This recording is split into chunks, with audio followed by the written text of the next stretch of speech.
Jelaskan kalau kita baik-baik aja juga nggak sanggup membendung, ternyata komenan itu masih tetap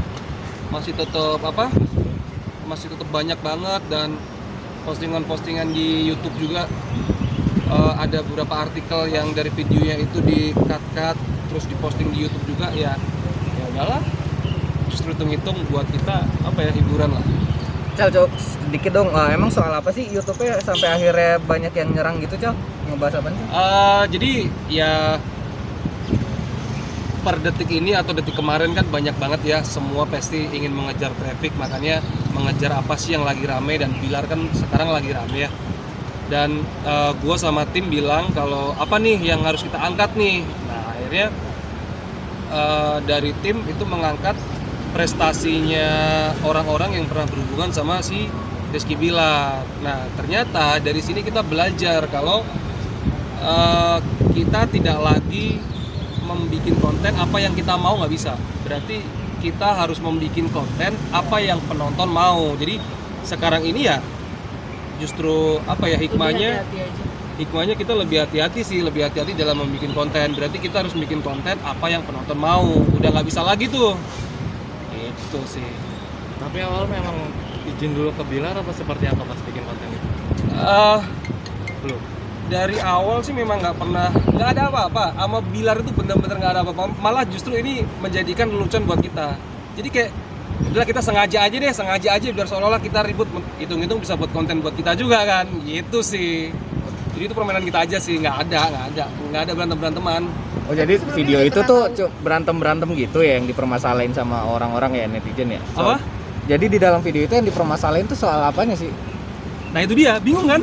Nah itu Bingung kan? Gue juga bingung. Ya, komen-komen yang datang ke lu gimana? Banyak Soal banget, banyak banget. Kalau wah parah lu bandingin, terus pas kebetulan lagi bareng artikelnya ada tuh, kok ada artikel nih kita lagi berantem. Gimana nih?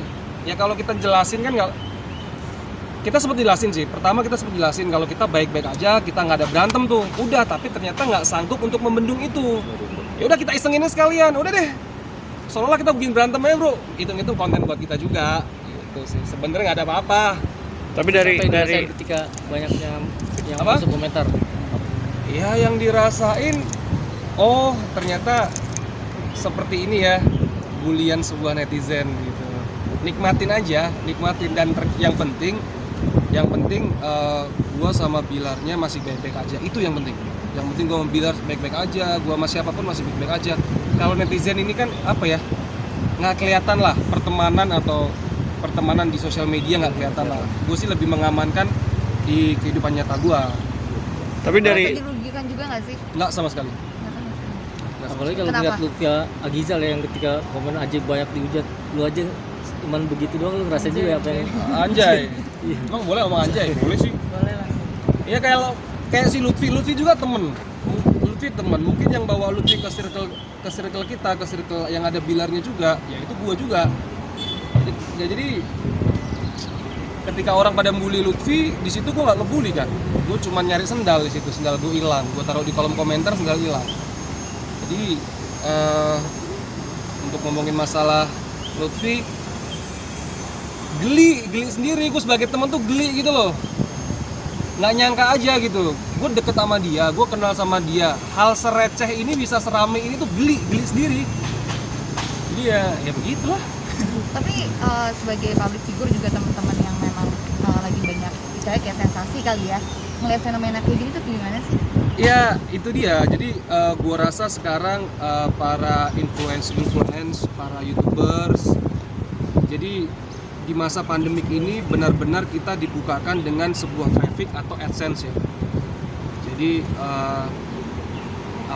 orang paham nih, YouTubers atau content creator nih paham kemana kita harus mengejar traffic, seperti itu, kemana kita harus mengembangkan traffic. Dan mungkin ini yang terlalu dipahami sama Lutfi gitu loh, sampai dia membuat konten sebuah anjay yang berpikir mungkin ini sebuah traffic buat dia. Ya menurut gue sih sah-sah aja.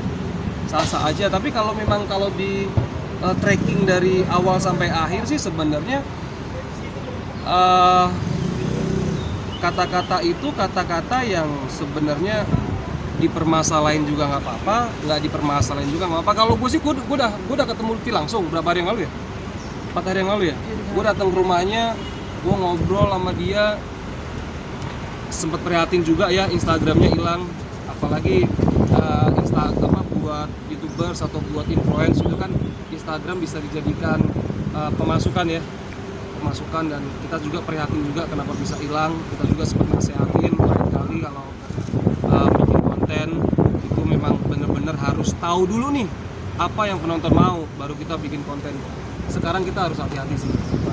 Oke?